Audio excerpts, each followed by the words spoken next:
તે પછી એક વિશાળ હાથી જમુના નદીને કિનારે પાણી પીવા જાય છે।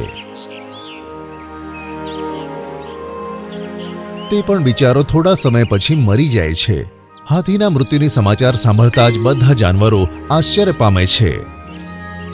અરે, આપણા જંગલમાં આ શું થઈ રહ્યું છે? એક પછી એક બધા જાનવરોનું મૃત્યુ થઈ રહ્યું છે। ભાઈઓ, લાગે છે કોઈની ખરાબ નજર આપણા જંગલ પર પડી ગઈ છે।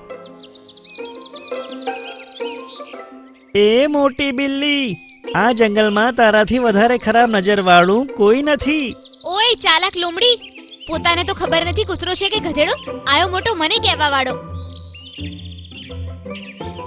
હવે તું વધારે બોલે છે હા? ચૂપ કરો તમે બંને। ના સમય જુઓ છો અને બીજું કંઈ બસ લડતા રહો છો। પછી બધા જાનવર ફરીથી વિચાર કરવા લાગે છે। ત્યારે સિંહ કહે છે, લાગે છે યમુનાના પાણીમાં જરૂર કોઈ ગડબડ છે। પહેલા નટખટી વાંદરીનું બચ્ચું અને હવે વિશાળ હાથી, જે શક્તિશાળી અને બળવાન હતો, તેની પણ મૃત્યુ થઈ ગઈ।